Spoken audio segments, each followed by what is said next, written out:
vos âges à peu près, 23 ans. Je suis rentré comme conseiller en fait à la Massif. Alors, on avait des appellations à l'époque qui étaient un peu rigolotes. On appelait ça des guichiers, parce que c'était très administratif. Il y avait un guichier, un chef de bureau, on avait pris les noms de l'administration française et voilà, on avait collé ça. Donc ce dont je veux vous parler aujourd'hui, c'est alors mon parcours à moi, il n'est pas super intéressant. Ceci étant, donc je suis rentré à 23 ans, j'en ai 62, je suis bientôt en retraite. Félicitations. Oui, non, mais l'année prochaine, peut-être que je ferai le prochain forum, mais c'est pas sûr.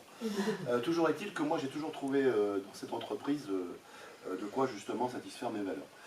Aujourd'hui en plus j'ai un métier qui me permet de le faire, parce que je suis entre autres chargé de mission fondation, chargé de mission ESS, etc.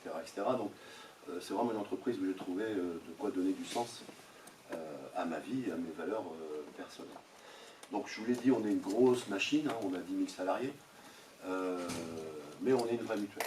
C'est-à-dire que les gens qui travaillent, les salariés qui travaillent chez nous, j'ose espérer que, bon, quand ils se lèvent le matin, ils sont contents d'aller dans une entreprise, on parlait tout à l'heure d'une entreprise capitalistique, qui ne recherche pas le profit, qui fait des bénéfices, enfin qui fait des excédents. Parce qu'on est très pudique hein, dans l'économie sociale et solidaire. On ne fait pas de bénéfices, on fait des excédents.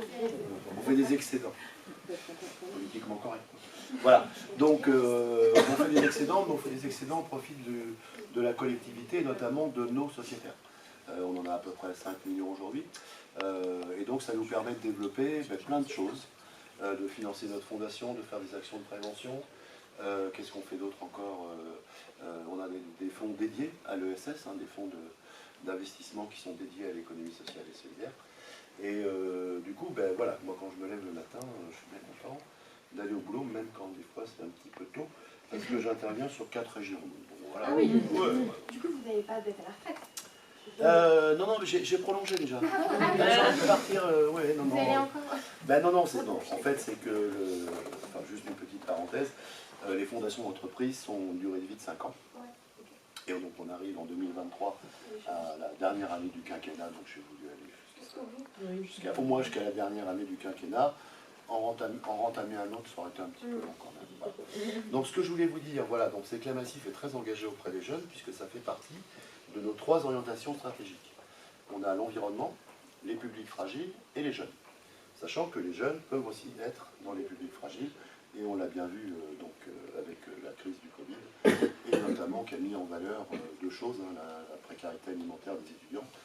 Alors moi on dit toujours que le Covid a montré que les étudiants étaient en précarité alimentaire, ils y étaient bien avant, les choses n'ont pas arrangé depuis.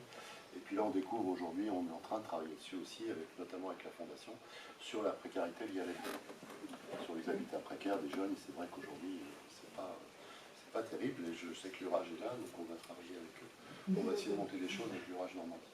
Voilà, donc ça c'est une chose, donc très impliqué auprès des jeunes, auprès de leurs associations. Alors Unicité, on est partenaire d'Unicité depuis la création d'Unicité, on monte des programmes avec eux, j'en oubliais, on est partenaire de la Fédération des maisons des lycéens, on intervient dans leur... voilà, on est partenaire du Parlement des jeunes, des Européens, on est partenaire de l'ESPER, voilà. Donc on a une espèce de cursus en fait au niveau de l'éducation qui va de l'ESPER, qui est plutôt collège, lycée, jusqu'au CJDES, qui est le Centre des jeunes dirigeants de l'économie sociale, qui est une organisation qui regroupe des jeunes dirigeants de moins de 40 ans de l'économie sociale et solidaire. Voilà. Donc voilà un petit peu le tableau. Sur le plan alors, on est aussi attentif aux besoins des jeunes en termes d'assurance. Et on a créé par exemple un contrat qui s'appelle le contrat PRUMS, qui est ouvert aux étudiants et aux apprentis, qui est un contrat qui mélange contrat habitation et protection au personnel, prévoyance en fait, voilà, essayer d'avoir un tarif plancher. Et puis je dirais que le plus important aujourd'hui, et c'est surtout là-dessus que je voulais insister, c'est que nos organisations d'économie sociale et solidaire, là je ne parle pas que de la Massif, font face à un vieillissement à la fois de leurs salariés, bien que, voilà, des jeunes qui viennent, mais également de leurs bénévoles. Puisque la Massif, par exemple, on a des délégués de sociétaires, ils sont totalement bénévoles. Julie, qui est une de mes collègues, pourrait en témoigner, quand on fait nos réunions... Il y a des cheveux blancs.